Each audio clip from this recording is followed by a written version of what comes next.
ಶಿರೋಳ ಗ್ರಾಮದಲ್ಲಿ gas cylinder ಸ್ಫೋಟ. ಬಾಗಲಕೋಟೆ ಜಿಲ್ಲೆಯ ಮುಧೋಳ ತಾಲೂಕಿನ ಶಿರೋಳ ಗ್ರಾಮದಲ್ಲಿ ಗ್ಯಾಸ್ ಸಿಲಿಂಡರ್ ಸ್ಫೋಟಗೊಂಡ ಘಟನೆ ನಡೆದಿದೆ. ಗ್ರಾಮದ ಸಿದ್ದಪ್ಪ ಮುಂಡಗನೂರು ಎಂಬುವರ ಮನೆಯಲ್ಲಿ ಈ ಘಟನೆ ಸಂಭವಿಸಿದ್ದು, ಮನೆಯ ಮೇಲ್ಛಾವಣಿ ಸಂಪೂರ್ಣ ಹಾನಿಯಾಗಿದೆ. ವಿದ್ಯುತ್ ಶಾರ್ಟ್ ಸರ್ಕ್ಯೂಟ್ನಿಂದಾಗಿ ಅಡುಗೆ ಅನಿಲ ಗ್ಯಾಸ್ಗೆ ತಗುಲಿ ಬ್ಲಾಸ್ಟ್ ಆಗಿದ್ದು, ಬೃಹತ್ ಪ್ರಮಾಣದ ಹಾನಿಯಾಗಿದೆ. ಮನೆಯಲ್ಲಿದ್ದ ವಸ್ತುಗಳು ಸುಟ್ಟು ಕರಕಲಾಗಿವೆ. ಯಾವುದೇ ಪ್ರಾಣಹಾನಿಯಾಗಿಲ್ಲ. ಸ್ಥಳದಲ್ಲಿ ಗ್ರಾಮಸ್ಥರು ಜಮಾಯಿಸಿದ್ದು ಜಮಾವಣೆಗೊಂಡು ಬೆಂಕಿ ನಂದಿಸುವಲ್ಲಿ ಸಹಕರಿಸಿದರು. ತಡವಾಗಿ ಬಂದ ಅಗ್ನಿಶಾಮಕ ಇಲಾಖೆಯ ಸಿಬ್ಬಂದಿಗಳಿಗೆ ತರಾಟೆಗೆ ತೆಗೆದುಕೊಂಡ ಗ್ರಾಮಸ್ಥರು ಬೆಂಕಿ ನಂದಿಸಿ ಸಂಪೂರ್ಣ ಆರಿದ ನಂತರ ಸ್ಥಳಕ್ಕೆ ಆಗಮಿಸಿದ ಅಗ್ನಿಶಾಮಕ ಇಲಾಖೆಯ ಸಿಬ್ಬಂದಿಗಳಿಗೆ ಗ್ರಾಮಸ್ಥರು ತರಾಟೆಗೆ ತೆಗೆದುಕೊಂಡರು.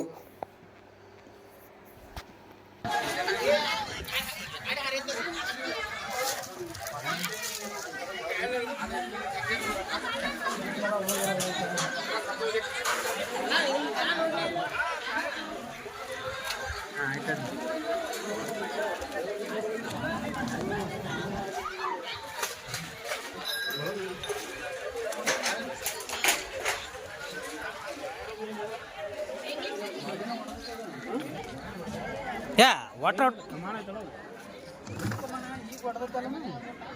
ಇದು ಕಾವಿ ಇದು ಇದು ಇದು ಇದು ಸುಡಾ ಆಯ್ತು. ಇದು ಸುಡಾ ಆಯ್ತು ನೋಡಿದ ಕಟ್ಟಿಗೆ ಈಗ ನಾ ಸುಡಾ ಆಯ್ತು ನೋಡಿ.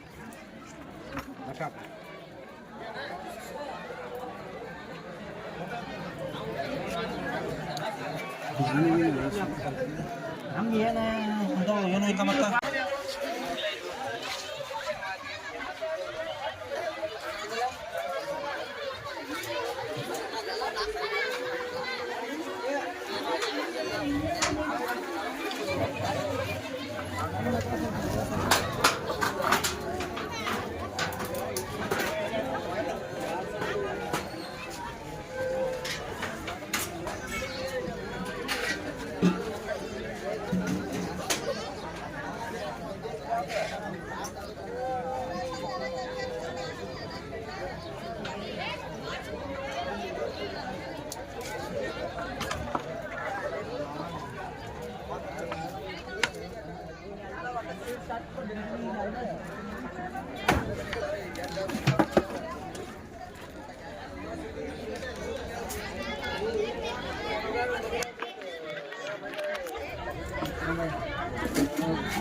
ಮತ್ತೆ ಸಾರ್ವಜನಿಕರಿಗೆ 112 ಹೊಯ್ಕೊಂಡ್ರು ಅವ್ರು ಫೋನ್ ಎತ್ತೋರ, ನೀವು ಫೋನ್ ಎತ್ತೋರಿ. ಎದಕ್ಕೆ ಡ್ಯೂಟಿ ಮಾಡ್ತೀರಿ? ಅರ್ಬಿ ಕಳ್ದಿಟ್ಟು ಮನೆಗೆ ಹೋಗ್ರಿ. ಹತ್ತು ಬ್ಯಾಡ್ರಿ ಸಾವಿರ ಪಾಯ್ಪ